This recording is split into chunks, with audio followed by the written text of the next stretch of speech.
যদি হয়তো দেখা যাচ্ছে কোনো সময় ওই অনন্ত মহারাজ আম কি বলবো কুত্তার পায়খানা খেয়ে নিয়ে তারপরে ২-৩ দিন পরে বলল যে, "আমার এটা ভুল হয়েছে গো। আমার এটা কুত্তার পায়খানা খাওয়াটা ঠিক হয়নি।" ও ঠিক এমনই কথা বলেছে।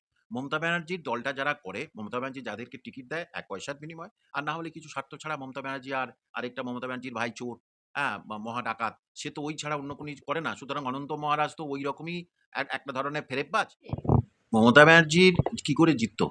ওপার থেকে কিছু বাংলাদেশিরা আসতো, এসে এখানে ভোটের আগে তারা লুটপাট করত, মারধর করে দিত, তারপরে তারা পালিয়ে যেত।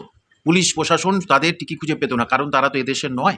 আর সেই জন্যেই ওই ফেন্সিংটাকে মজবুত করেনি, যে খোলামেলা করেছিল। এবং মমতা ব্যানার্জির সময় ওই জায়গাটা পুরো অবাধ হচ্ছে কি চরাচর ছিল, জামাতিদের অবাধ চলাচল ছিল, কিছু ডিস্টার্বিং এলিমেন্টের যারা উত্তর ২৪ পরগনা বর্ডারগুলোকে ডিস্টার্ব করে রেখেছিল, সেটার সৌজন্যে মমতা ব্যানার্জি।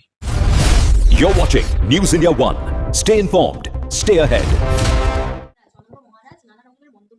দেখুন, যদি হয়তো দেখা যাচ্ছে কোনো সময় ওই অনন্ত মহারাজ কি বলবো কুত্তার পায়খানা খেয়ে নিয়ে তারপরে ২-৩ দিন পরে বলল যে, "আমার এটা ভুল হয়েছে গো। আমার এটা কুত্তার পায়খানা খাওয়াটা ঠিক হয়নি।" ও ঠিক এমনই কথা বলেছে। মমতা ব্যানার্জির দলটা যারা করে, মমতা ব্যানার্জি যাদেরকে টিকিট দেয় ১ পয়সার বিনিময়ে, আর না হলে কিছু স্বার্থ ছাড়া মমতা ব্যানার্জি আর আরেকটা মমতা ব্যানার্জির ভাই চোর, হ্যাঁ? মহা ডাকাত। সে তো ওই ছাড়া অন্য কোনো কিছু করে না। সুতরাং অনন্ত মহারাজ তো ঐরকমই একটা ধরনের ফেরেববাজ। এখন সে কি করবে? সে জানে সে যা বিপদে পড়েছে, কুচবিহারবাসী ক্ষেপে গেছে। তারা তার উপরে অসন্তুষ্ট হয়ে আছে, তার উপরে বাড়িতে চড়াও হয়েছে। সে জানে যে এবারে যেকোনোভাবেই আমাকে, শুধু বাংলার সরকার কেন, ভারত সরকার এটা পদক্ষেপ নিতে পারে। কারণ নেতাজিকে নিয়ে সে মন্তব্য করেছে। এটা তো বহু আগে থেকে পাকিস্তানেরও প্ল্যান ছিল, এবং সেইটাই এখন বাংলাদেশিদের প্ল্যান হয়েছে যখন থেকে এই ভারতবর্ষে বিজেপি সরকার এসেছে। আর এই কলকাতায়, এই পশ্চিমবঙ্গে যখন থেকে শুভেন্দুবাবু সরকার এসছে, তখন থেকেই কিন্তু জ্বলন শুরু হয়েছে বাংলাদেশি উগ্রপন্থী যারা আছে তাদের।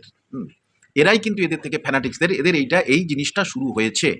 আর তাই তারা চাচ্ছে বর্ডার এলাকা ডিস্টার্ব করতে, এবং বাংলাদেশের সবচেয়ে কাছে কলকাতা, উত্তর ২৪ পরগনা কলকাতা, এইটাকে ডিস্টার্ব করাটাই এখন এক শ্রেণীর বাংলাদেশি যাদের আছে, যারা জেহাদিরা চালাতে চাচ্ছে। অর্থাৎ সব আমরা মুসলমান করে দেবো।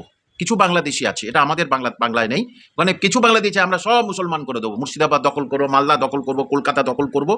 আর সেই জন্যেই তাদের এই আল কায়দার সঙ্গে যোগ। এবং যখন রাষ্ট্রসংঘ বলছে তাদের কাছে উপযুক্ত তথ্য আছে, তথ্য ছাড়া তো রাষ্ট্রসংঘ কোনো কথা বলে না।